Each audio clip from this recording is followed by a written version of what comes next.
Ako si Ninyo Rico M. Sim, nakatira sa Lagin Banwa, Ibayaklan, Purok 7. Ang aking animasyon ay tungkol sa kabuuang natutunan sa panahon ng Estados Unidos. Buong kalaman ko sa Estados Unidos ay unti-unti kong naunawaan ang isang bansa na may malawak na kasaysayan, makulay na kultura at komplikadong sistema ng pamahalaan. At sa pagdaan ng panahon, nakita ko kung paano naging mahalaga ang American Revolution.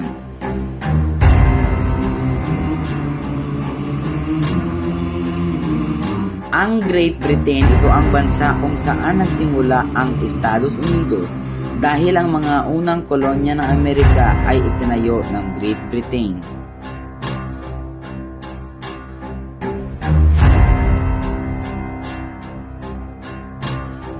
Ang Batas Edisyon ay ginawa ng Estados Unidos.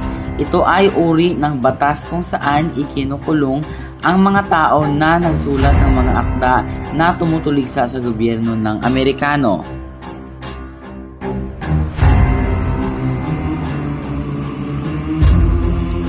Pupuntahan ko na ang aking mga kakilala para sabihin sila na bawal sumulat ng mga akda na tumutuligsa sa pamahalaan ng Amerikano.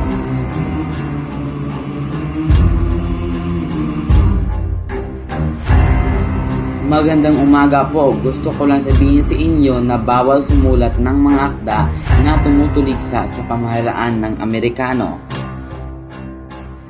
Sige po, maraming salamat sa inyong paalala. Magandang umaga po. Gusto ko lang po sabihin sa inyo na bawal sumulat ng mga akda na tumutuligsa sa pamahalaan ng Amerikano. Kung sino man ang hindi sumunod ay nakakatanggap ng parusa sa Batas Edisyon. Maraming salamat po sa paalala.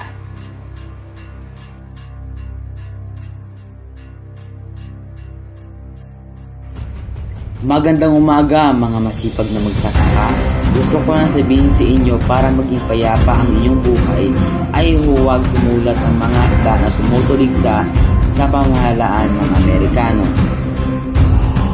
Maraming salamat po sa pagsasabi sa amin. Susundin po namin ang iyong sinabi para sa ikakabuti ng lahat.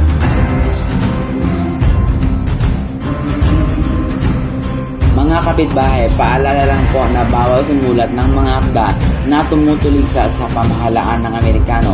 Kung sino man ang lalabag sa batas na ito ay makakatanggap ng parusa sa Batas Edisyon. Kailangan ko sumulat ng akda kung paano inaabuso ng mga Amerikano ang ating bansa upang malaman ng ibang mga bansa at makatulong sila upang makamit ang kalayaan. Ang bansang Pilipinas pala ay inaabuso ng mga Amerikano. Sana makamit nila ang kalayaan na dapat nilang matanggap. Oo nga, sana makamit na nila para makabangon na sila sa kanilang hirap na dinaranas. Ay, kawawa naman pala ang bansang Pilipinas. Sana makamit na nila ang kalayaan na kanilang hinahanap. Ay, kawawa naman pala ang bansang Pilipinas. Sana makamit na nila ang kalayaan para makabangon na sila sa kanilang hirap na dinaranas.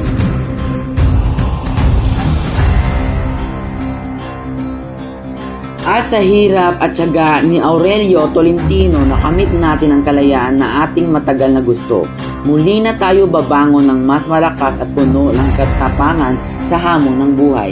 Malaya na tayo sa mga Amerikano na kung saan inaabuso ang mga Pilipino. Ang pangyayari na iyon ay sana magbigay ng aral na ang Pilipino ay hindi susuko na hindi lumalaban. Makalipas ang 48 taon, nakamit na ng bansang Pilipinas ang kalayaan at muli silang babangon ng puno ng pagmamahal at nagtutulungan sa bawat isa.